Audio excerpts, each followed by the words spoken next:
Welcome to the Rookery. A bird rookery is a communal nesting ground for birds consisting of anywhere from just a few nests to hundreds of nesting pairs in a relatively small area. In the case of this rookery, as with many rookeries in Florida, it is an island.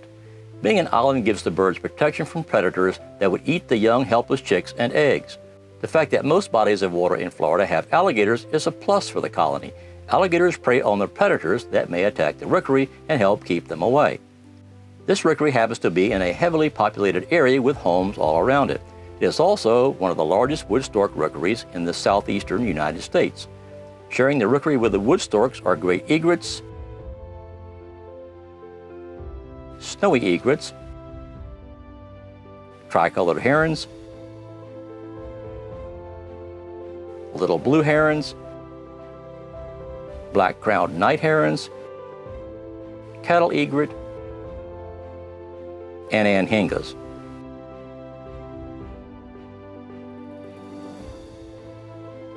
With this many varieties of birds, there are, shall we say, disagreements. As in our world, there are also bullies that will attack other birds to take over their nest and destroy their eggs. Here you see a pair of wood storks plus an accomplice attacking another pair of wood storks that are already sitting on their nest trying to hatch their eggs.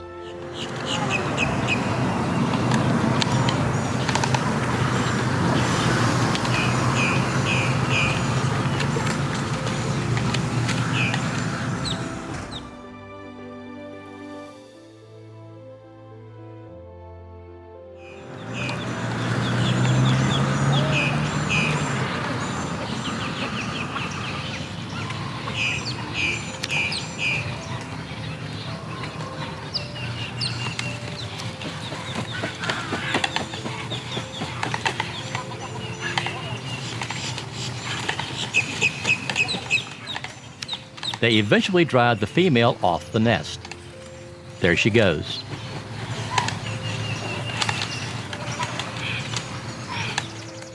The male continues to fight, but it is now 3-1 and he doesn't have a chance, and there he goes. They celebrate their victory.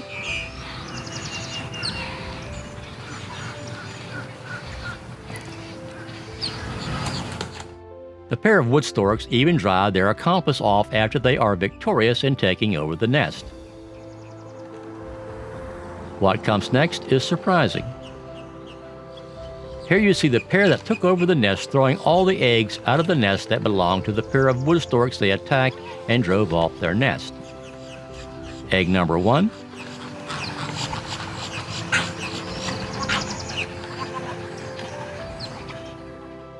Celebrate some more.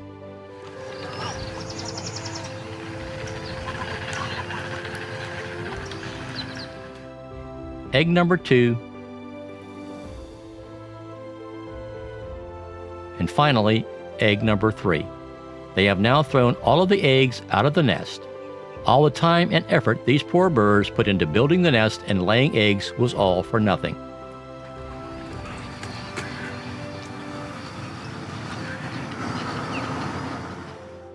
Tidy up the nest a bit, celebrate some more, and it's over. The odd thing is, I came back 3 days later and the entire nest was gone. There's also a lot of squabbling going on over territory since there are a lot of birds in a relatively small space. If another bird invades its space, they quickly respond with a peck of their beak and a cry of disapproval. For the most part, no one gets hurt.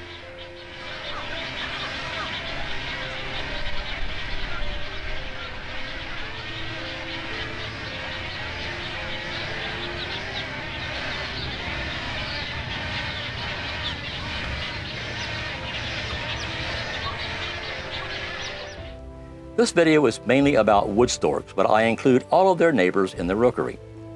Because wood storks occur only in a small portion of the United States, the U.S. Fish and Wildlife Service lists wood storks as federally threatened. During dry years that reduce the amount of standing water below nest trees, a colony may forego nesting. Low water levels can also increase nest predation from predators. Lower water levels also affect foraging opportunities. With these variables, it is easy to see how a nesting pair of wood storks may forego nesting for the year. This story begins in early March when the birds are returning to the rookery to breed, lay their eggs, and raise their young. The first order of business is to rebuild the nests left over from last year or start new ones. This begins with the males and sometimes females going out and gathering branches and nesting material. All day long, from sunrise to sunset, the birds go out and find sticks and nesting material and bring it back to the nest, where the pair tries to build a sturdy nest in which to lay eggs. Sometimes the male will pitch in and try to help, but many times the female prefers to do it herself. During the nest building period and until the female lays her eggs, the pair will mate several times a day. You can always tell when the wood storks are mating because they bang their beaks together and you can hear them from a couple of hundred yards away.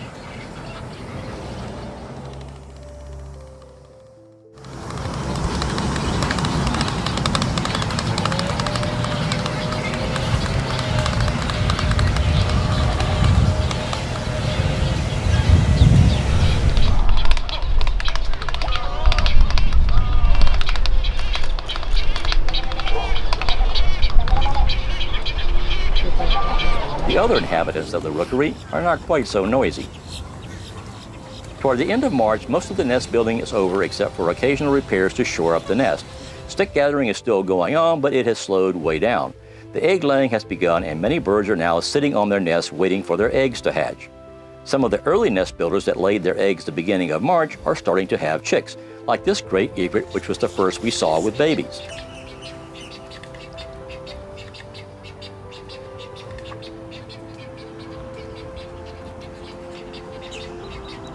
The smaller egrets and herons build their nests out of sight, deep into the foliage, and you only see them when they are going to or from the nest. The black-crowned night herons are very elusive, and you have to look carefully to even get a glimpse of them. You will mainly see them when they leave and return to the nest with food or nest-building material. But you better look fast because they are only in sight for a short time before ducking down into the brush again. As the days go by, more and more chicks begin to hatch, and by the middle of April, there are chicks everywhere. Now the challenge for the parents is to keep them fed. When the chicks are first born, they are very vulnerable and many do not survive. A large number of these chicks will never reach adulthood. In the world of birds and animals, it really is survival of the fittest. As sad as this may seem, it helps keep the species strong. To get back on a more cheerful note, it's baby time.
As the young chicks continue to grow, it becomes more and more of a chore for the parents to keep them fed. It's a miracle the parents survive the onslaught of beaks flailing away each time they come home with food. I'm surprised half the birds don't end up blind from being struck in the eye with a beak while fighting over the food. But as wild as it seems, they all seem to keep their eyesight and continue down the road to becoming an adult.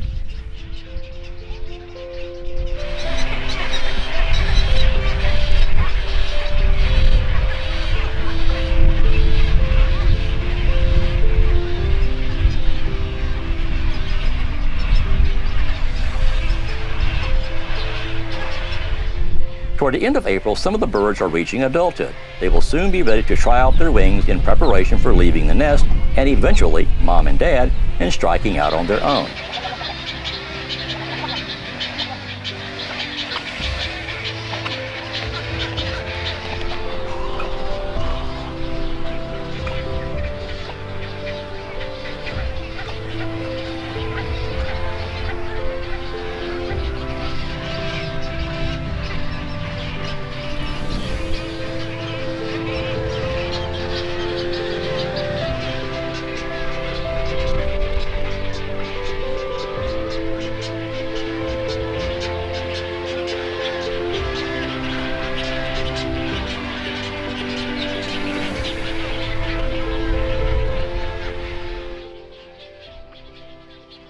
By the end of June, it is almost over and most of the chicks have grown up and left the nest. It will soon be time for the rookery to rest until next year, when it will start all over again. I have spent many hours at this rookery recording the video and stills to give you a glimpse inside the world of these magnificent birds. The funny thing is, I can't wait till next year. At the end of the video and credits, I will show a few more photos and videos of what I was able to capture during the 4 months I spent photographing these birds. Stay tuned if you want to see more.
This Muscovy duck had 9 ducklings. As you can see, they were cute as a button. Unfortunately, none of these babies survived.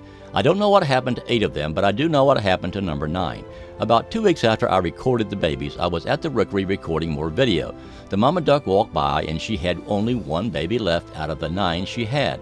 I thought that was very sad, but I didn't know what was about to happen. I was facing the rookery when I heard a commotion behind me. I turned around just in time to see a red-shouldered hawk grab her last baby as it was trying to run for the safety of the pond. That was really depressing, but then I thought about the fact the red-shouldered hawk has to eat and feed her babies as well.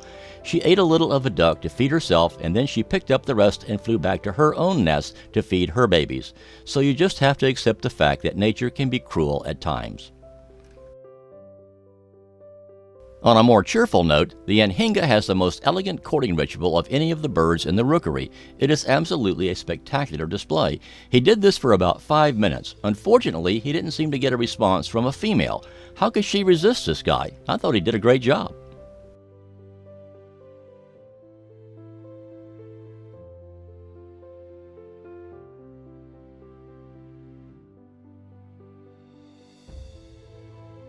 These wood storks have a hard time drinking water. As you can see, they have to put their neck in the water to get their beak low enough to hold the water until they can tilt their head back and swallow it.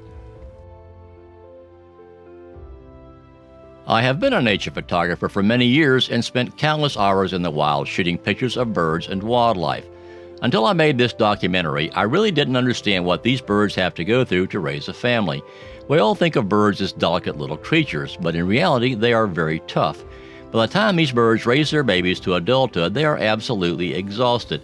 I could see it in the parents' eyes, especially the females who bear the brunt of raising their offspring. A rookery can be a cruel and vicious place, and many of its inhabitants do not make it. Besides the stealing of the nest and destroying the eggs and the death of the Muscovy duckling you saw, there were many more incidents during the 3+ months I spent making this documentary. I always had a lot of respect for wildlife and knew life wasn't easy, but this showed me just how difficult it can be. I would see birds, nests, eggs, and babies on one trip, and the next trip the eggs, babies, and even the nest would be totally missing. I have no idea what happened to them, they just ceased to exist. The experience was an eye-opener and made me understand how hard it really is to build a nest, lay the eggs, and raise a baby to adulthood. I always had a lot of respect for wildlife and knew life wasn't easy, but this showed me just how difficult it can be. I learned a lot making this video and will cherish the experience forever. The biggest threat to birds, however, is us. We need to make sure these beautiful creatures are here for generations to come. To do that, they all need our support. Please acquaint yourself with what is going on in your own community and help support efforts to set aside land for wildlife so they can continue to thrive. Also support your local Audubon Society that works hard every day to see that your children can enjoy birds as much as you do. Thanks for your support.